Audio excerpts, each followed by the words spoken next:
Pemirsa, dialog kembali kami lanjutkan masih bersama Menteri Koperasi dan UKM Bapak Puspayoga. Pak Menteri, kita berbicara mengenai marketing. Bagaimana kemudian pemerintah ataupun Kementerian Koperasi dan UKM memfasilitasi, mengakomodasi ataupun mendorong para pelaku usaha UMKM ini untuk kemudian memasarkan produknya tidak hanya di dalam negeri tapi juga ke pasar internasional?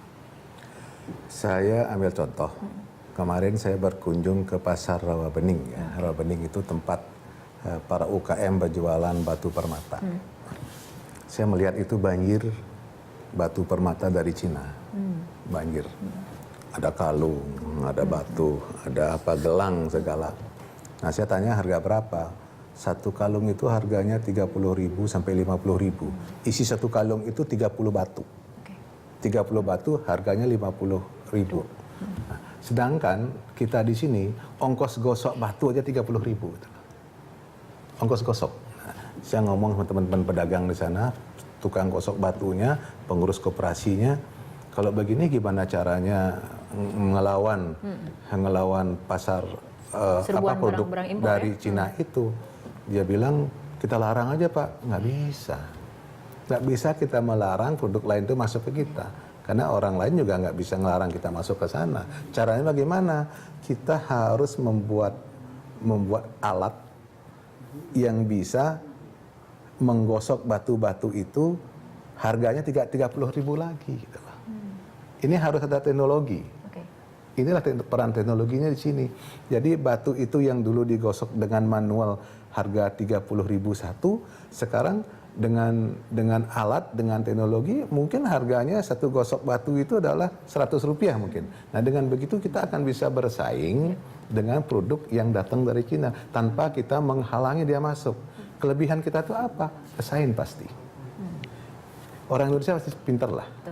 Kalau itu bahannya ada, murah, dia akan bisa membuat desain yang bagus, dan saya yakin lebih bagus sama desain yang ada di pasar itu yang datang dari Cina. Itu akan bisa bersaing, kita keluar mengekspor gitu. Jadi nggak perlu kita larang mereka datang, kita harus perbaiki dari segi teknologi, dari segi desain, sehingga masyarakat lokal juga lebih tertarik beli barang kita, dan itu juga kita akan bisa bersaing ke pasar internasional. Nah, berbicara dengan daya saing, ini ada satu tantangan yang paling dekat ini Pak, masyarakat ekonomi ASEAN di tahun 2015. Jika kemudian dengan kondisi daya saing UKM seperti saat ini, kita tapi siap tidak siap harus kemudian menghadapi masyarakat ekonomi ASEAN kan, seperti itu. Kita nggak boleh pesimis. Satu, kita dorong bahwa UKM itu kerjasama dengan Badan Standar Nasional itu supaya produk-produk itu betul-betul standar. Standar bisa bersaing dalam negeri maupun ke luar negeri.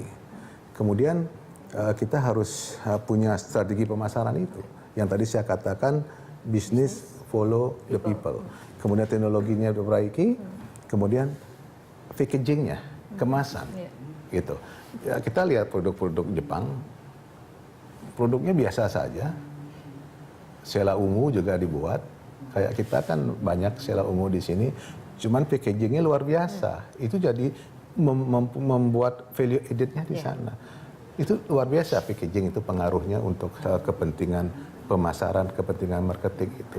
Dan kita sudah minta kepada itu Pak Hermawan Kertajaya, itu teman saya, bagaimana dia bisa membantu marketing bagi para UKM kreatif.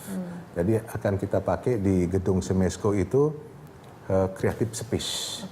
Itu akan kita buat creative space, para UKM kreatif itu akan kita buat situasi seperti itu, sehingga tempat itu akan digandrungi oleh anak muda dan bisa menjadi ajang promosi. Itu sudah ditangani nanti oleh Pak Hermawan Kertajaya. Berbicara mengenai masyarakat ekonomi ASEAN, ini memang memiliki dua sisi seperti itu, di mana sebetulnya kita memang bisa memanfaatkan peluang bagaimana ini terbuka untuk memasarkan produk-produk dalam negeri ke pasar internasional. Tapi di sisi lain, jika tidak diwaspadai dengan populasi yang luar biasa besar, potensi sekali menjadi pasar, ini bisa menjadi serbuan dari barang-barang impor masuk ke Indonesia seperti itu ya Pak ya. Itu artinya memang menjadi tantangan juga untuk UKM membenahi diri, memperbaiki diri seperti itu ya. Itu suatu urgensi. Kita nggak mau nanti Indonesia ini akan menjadi pajangan-pajangan produk impor saja gitu loh. Nggak boleh itu terjadi. Bukan berarti barang impor nggak boleh masuk. Ya tergantung kita sekarang. Kalau kita bisa membuat produk kita dicintai oleh masyarakat dalam negeri, kalau bisa kita melakukan ekspor ke luar negeri, tentunya produk-produk luar negeri dia akan membanjiri yang namanya Indonesia ini. Ini tantangan kita ke depan seperti itu. Berbicara mengenai pelaku UKM sendiri, tadi sudah dikatakan ada MOU dengan Ikatan Notaris Indonesia sebagai kebijakan insentif, kemudian akte notaris digratiskan.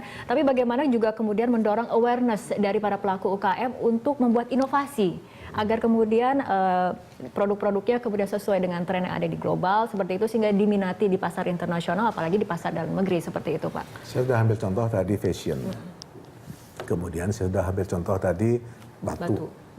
Nah, yang bisa bersaing lagi di pasar internasional itu kita nggak boleh rendah hati ya. Kita punya potensi yang luar biasa. Misalnya food, makanan. Di ASEAN ini taste-nya kan sama.